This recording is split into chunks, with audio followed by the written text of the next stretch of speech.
First of all, I would like to congratulate all the students.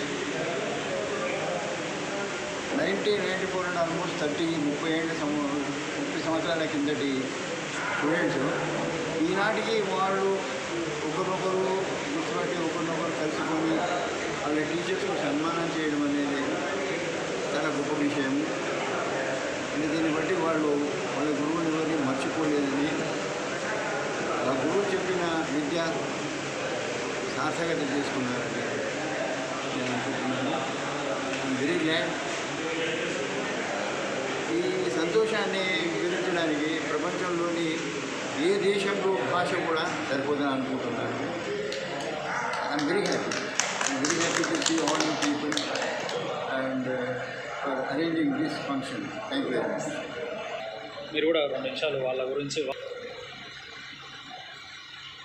ప్రప్రథమంగా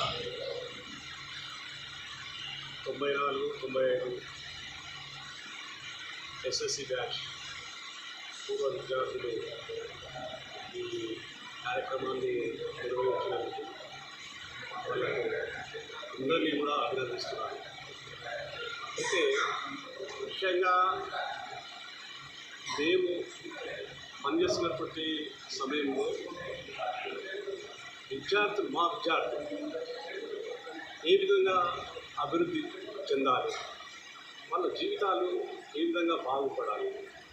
ఆ రోజుల్లో ఉన్నటువంటి కల్చర్ ఎట్లా ఉందంటే చాలా ఫాస్ట్గా ఉన్నటువంటి కల్చర్. అంటే పిల్లలు పాఠశాలలకు తరచుగా ఆబ్సెంట్ కావడం, బయట తిరగడం, ఇంకా వేరే వేరే వ్యసనాలకు లోనవుతున్నటువంటి సందర్భంలో మేము వాళ్ళ యొక్క సైకాలజీ ప్రకారం మానసిక శాస్త్రం అంటే మానసికంగా వాళ్ళ పిల్లలు ఈ విధంగా మూవ్ అవుతున్నారు, ఎట్లా మేము చెప్పేటువంటి అంశాలను పిల్లలు నేర్చుకుంటారు అన్న ఆలోచనతో మా ప్రయాస మొత్తం కూడా మేము పిల్లలను కూడా చూసుకోలేదు. కానీ మా విద్యార్థులను మాత్రం అంతకంటే ఎక్కువగా వాళ్ళ దగ్గరికి తీసుకెళ్ళి వాళ్ళని సన్మార్గంలో పెట్టడానికి ఉపాధ్యాయులుగా మా తల్లిదండ్రులు నిర్వర్తించినారని నేను అనుకుంటున్నాను. ముఖ్యంగా మేము ఆ పిల్లలకు కష్టపడి విద్యాబుద్ధులు నేర్పించాము. జీవితంలో ఉండాలి, సమాజంలో ఏ రంగాల్లో చదువుకోవాలనే విషయాలన్నింటినీ కూడా కూలంకషంగా పిల్లలకు బోధించడం మేము కన్న పిల్లలు ఏదైతే ఉన్నారో ఈరోజు చాలా చక్కటి పొజిషన్లో సక్సెస్ఫుల్ చక్కటి పొజిషన్లో ఉన్నారు. నాకున్నటువంటి 2 పిల్లల్లో ఒక అమ్మాయి ఒక అబ్బాయి. అమ్మాయి ఈరోజు ఎంబీగా పనిచేస్తుంది, డాక్టర్గా. అబ్బాయి కర్ణాటక హుబ్లీలో ఈఎస్ఐ ఇన్స్పెక్టింగ్ ఆఫీసర్గా పనిచేస్తున్నారు. అంటే మేము మా పిల్లలకి ఎప్పుడు కూడా విద్యాబుద్ధి చెప్పలేదు, ఏ విధంగా చదువుతున్నారని కూడా మేము అడగలేదు. మా ధ్యాస అంతా మేము చేసేటువంటి ఉద్యోగం మీద, మా విద్యార్థుల మీద.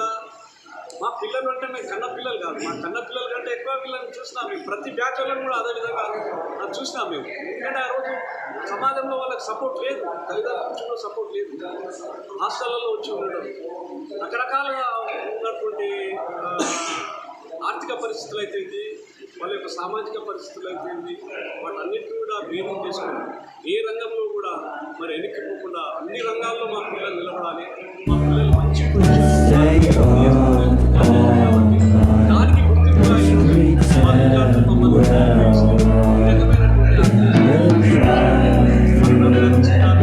మనందరికీ కూడా ఆశీస్సులు అందజేస్తూ ఉన్నారు. ఇంకా మన భవిష్యత్తు ఇంకా చాలా ఉన్నతమైనటువంటి శిఖరాలను అనుభవించాలని ఈ సందర్భంగా వాళ్ళకి తెలియజేస్తున్నాను. చాలా సంతోషంగా ఉంది. అసలు ఊహించలేదు.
మనుషులకి ముఖ్యంగా మన చదువు నేర్పిన గురువులకి ఇంకా ముఖ్యంగా థ్యాంక్స్ చెప్పడం అనేది చాలా మంచి విషయం.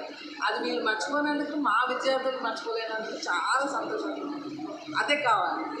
నవడేస్ నాలెడ్జ్ ఎక్స్ప్లోషన్ చాలా అయింది, అది స్ప్రెడ్డింగ్ కూడా ఈజీగా అవుతుంది. ఇప్పుడు ఏ విషయమైనా నేర్చుకోవాలంటే చాలా ఈజీ.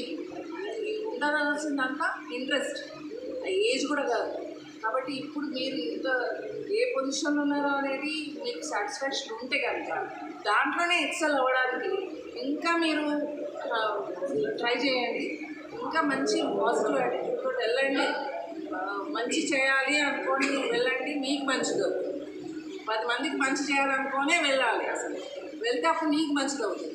కాబట్టి ఏ పని చేసినా 10 మందికి హాని ఒక్కరికి కూడా కలగకుండా చేయాల్సిన పనులే మనం చేయాలి. అప్పుడే మనం ఆశీర్వాదాలు దేవుడి నుంచి కూడా వస్తాయి. మనం మనుషుల నుంచి కాకుండా దేవుడి నుంచి కూడా వస్తుంది. ఆ దేవుడు అనేది ఇన్ఫినిట్, ఇన్విజిబుల్ అయినా కూడా పంచభూతాలతో మిళితమై ఉంది కాబట్టి దేవుడు అది మనల్ని ప్రత్యక్షంగా ప్రతి నిమిషం ప్రతి సెకండ్ చూస్తున్నట్టే దేవుడు. కాబట్టి ఆ అవేర్నెస్ ఉంటే మీకు కనుక మీరు తప్పు చేయరు. మంచి భావాలతో